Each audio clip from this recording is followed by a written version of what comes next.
क्या मौन केवल न बोलना है? पहली नजर में मौन का अर्थ केवल बोलना बंद कर देना लगता है, लेकिन अगर विचार लगातार चलते रहें तो बाहरी चुप्पी सच्चा मौन नहीं है। यह दर्शाता है कि मौन शब्दों की अनुपस्थिति से कहीं अधिक मन की एक गहरी अवस्था से जुड़ा हुआ है। मन का शोर और मौन। मन लगातार सक्रिय रहता है। यादें, कल्पनाएं, चिंताएं, ये आंतरिक शोर हमारे अनुभव को भर देता है। जब हम इस शोर को देखना शुरू करते हैं तो धीरे धीरे इसकी गति कम हो सकती है। मन को समझने की ये प्रक्रिया भीतर जगह बनाती है। मौन और शांति का संबंध। जहां आंतरिक शोर कम होता है वहां एक सहज स्थिरता का अनुभव हो सकता है। इसी स्थिरता को अक्सर शांति कहा जाता है। शांति और मौन अलग नहीं है, वे एक ही अनुभव के दो पहलू हो सकते हैं।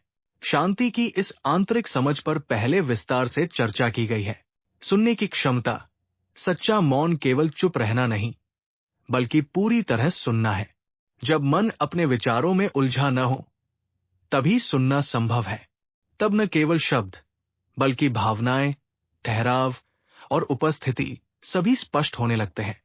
यहीं से संबंध भी बदलने लगते हैं। ध्यान और मौन। ध्यान का उद्देश्य किसी अनुभव को प्राप्त करना नहीं, बल्कि उस अवस्था तक पहुंचना है जहां मन स्वाभाविक रूप से शांत हो जाए। इस शांत जागरूकता में मौन स्वतः ही मौजूद होता है। ध्यान की इस दिशा को पहले भी गहराई से समझा गया है। क्या मौन से डर लगता है? कभी कभी पूर्ण मौन असहज लगता है, क्योंकि तब हम अपने ही विचारों का सामना करते हैं। लेकिन अगर हम उस सामना से भागे नहीं, तो वही मौन समझ का द्वार बन सकता है। मौन और रचनात्मकता। जब मन क्षण भर के लिए भी शांत होता है तो नई स्पष्टता, रचनात्मक विचार, गहरी समझ और सूक्ष्म अनुभूति जन्म ले सकती है। ये सभी अक्सर मौन के क्षणों में उभरते हैं। इसलिए मौन केवल आध्यात्मिक ही नहीं, जीवन के हर क्षेत्र में महत्वपूर्ण है। दैनिक जीवन में मौन के लिए किसी विशेष स्थान की आवश्यकता नहीं है।